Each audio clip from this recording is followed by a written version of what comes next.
искате ли да научите за невероятните качества на любими плодове с доза хумор и усмивки? В тази забавна история те ще се състезават, за да ви спечелят. Пригответе се за едно плодово приключение, което ще ви накара да погледнете на здравето с нови очи. Добре дошли на първото издание на Плодовото шоу. Аз съм Динята, кралицата на лятото, освежаващата наслада на всеки пикник. Днес ще ви представим някои от най-добрите и сочни плодове на нашата поляна, които ще изтъкнат своите изключителни качества. Започваме с крушата! Здравейте, аз съм крушата. Богат източник на фибри и витамин С. Подпомагам храносмилането и поддържам здравето на сърцето ви. Нещо повече, аз съм отличен избор за онези, които искат да поддържат здравословно тегло. А и кой не обича един добър крушов шот? Благодарим, Круша! Истинско удоволствие е да те имаме тук. А сега, моля, посрещнете ябълката, плодът, който поддържа доктора далеч. Здравейте, аз съм ябълката, символ на здравето и силата.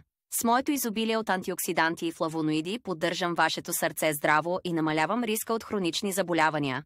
А да не забравяме и колко съм вкусна, било то в салати, пайове или просто така, хрупкава и свежа. Ябълка! Винаги готова да влезе в ролята на спасител. А сега на сцената идва портокалът, цитрусовият магиосник. Здравейте, здравейте, здравейте. Аз съм портокалът, кралят на витамин С. Няма настинка, която да ме победи, а освен това ви зареждам с енергия и ви правя по-устойчиви на стрес.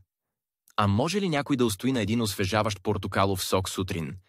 Аплодисменти за портокала, нашият витаминен супергерой. И сега, моля, посрещнете лимона, киселото предизвикателство на живота. Здравейте, аз съм лимонът, малък, но могъщ. С моята киселинност пречиствам организма, поддържам храносмилането и укрепвам имунната система. И не забравяйте, аз съм звездата на всяка лимонада. Без мен животът би бил доста по-безвкусен. Няма съмнение, лимонът е незаменим. И накрая, но не на последно място, моля, посрещнете самата мен, Динята! Аплодисменти! Моля! Както вече знаете, аз съм Динята, вашият любим освежаващ плод в горещите летни дни. Съставена съм предимно от вода, което ме прави перфектна за хидратация, а и съм богата на антиоксиданти, които се грижат за вашата кожа. Освен това, кой може да устои на сладкия ми вкус? И така, скъпи приятели, помнете, ние плодовете сме вашите най-добри приятели за здраве и дълголетие. Хапвайте ни редовно и ще бъдете здрави, щастливи и малко по-сладки.